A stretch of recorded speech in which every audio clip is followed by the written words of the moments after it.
All right, welcome to this explainer where we are finally going to solve the ultimate everyday mystery, how the prices of the things we buy are actually set.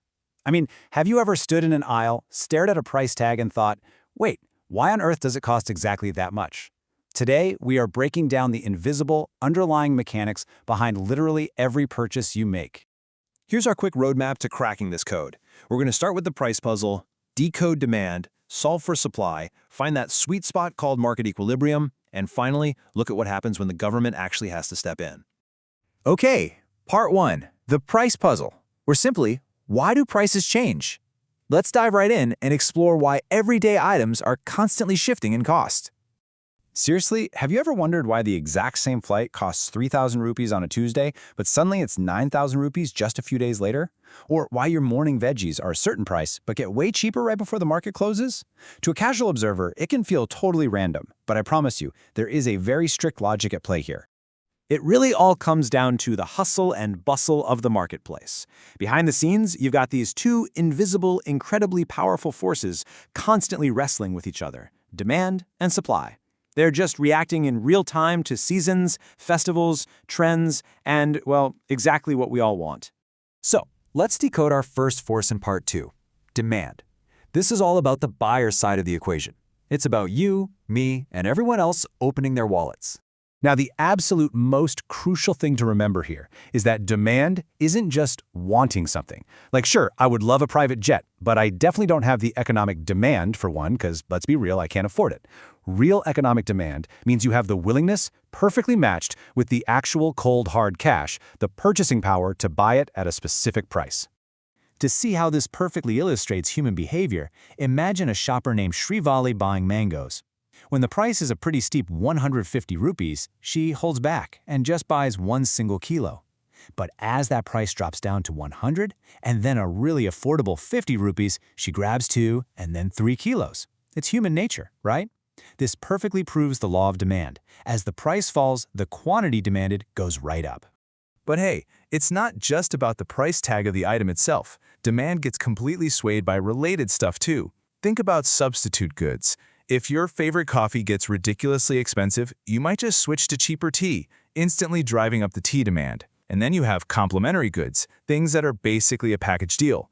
If you buy a brand new smartphone, boom, you suddenly have a huge demand for a phone case or wireless earbuds, even if the price of those accessories hasn't changed one bit. There are a few other big clues to shift demand, like obviously our household income. If we get a raise, we feel good, we spend more. Then there are changing tastes or seasons. Think about how fast the demand for heavy jackets spikes the second winter hits. And honestly, even our expectations matter. If you know TVs are going to be massively discounted during Diwali, you're going to hold off buying one today, which instantly drops present demand. All right, let's flip the script. Part 3, solving for supply. What exactly is the seller's incentive? So if buyers are looking for a deal, sellers are fundamentally driven by profit. Supply is simply the quantity of a product that sellers are willing and able to put on the market. And the rule of thumb here is literally the exact opposite of the buyer's rule. When prices are high, sellers are scrambling to offer more of their product because the profit margins are just way more attractive. Let's stick with our mango example to see this in action. For the seller, when mangoes are selling for a measly 50 rupees, they're only willing to supply 1 kilo. It's barely worth their time. But if the market price jumps to 150 rupees, suddenly they are highly incentivized to supply 3 whole kilos. They want to cash in. This upward trend is what we call the law of supply. And just like demand, supply is constantly shifting based on a bunch of outside factors. If a bunch of new competitors suddenly enter the market, overall supply shoots up.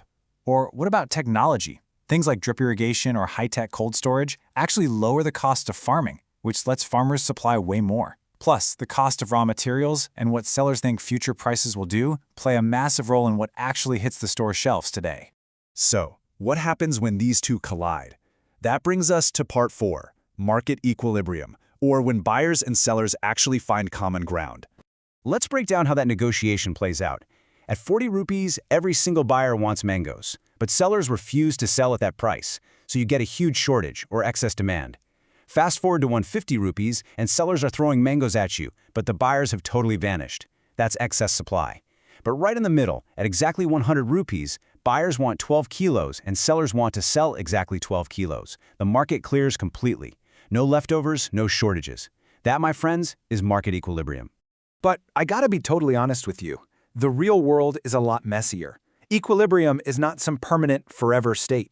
It's a moving target constantly getting thrown off by reality.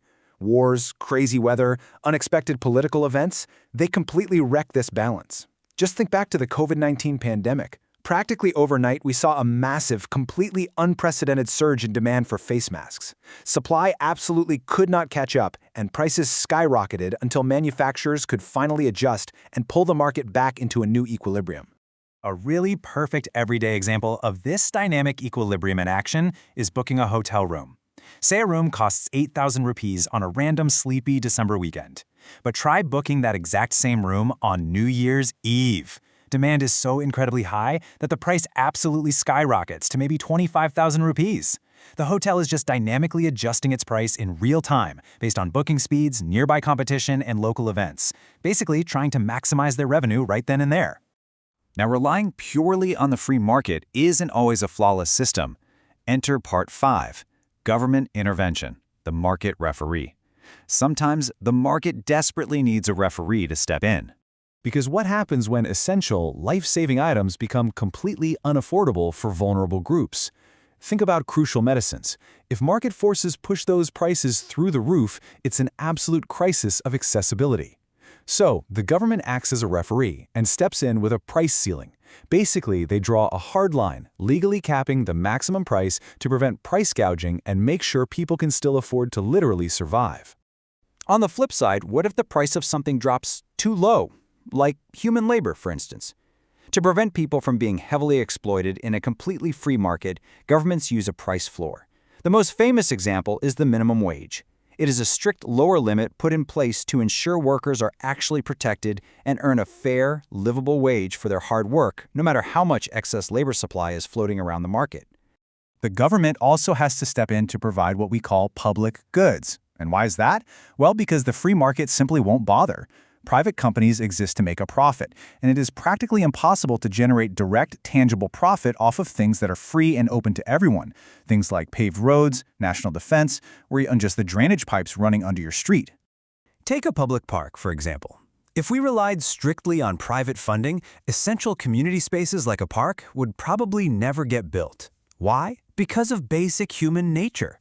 If a neighborhood tries to pool cash to build one, a lot of folks are just going to wait around for someone else to foot the bill, knowing they can just stroll in and use the park for free once it's done anyway. Because of that hesitation, the government has to collect taxes and just build it for the benefit of all citizens. All right, so we've cracked the basic mechanics of the price puzzle, but we really need to look ahead. Our choices today deeply affect our resources tomorrow. We have to ask ourselves, are we just focusing on short-term gains, or are we thinking about long-term sustainability? Because our modern habits, like the insane demand for fast fashion or the massive overuse of groundwater, how are those going to permanently warp the market equilibrium of the future? And that leaves us with a pretty fascinating final thought. The forces of supply and demand. They aren't just dry numbers on a chart. The everyday prices we see are actually a living mirror.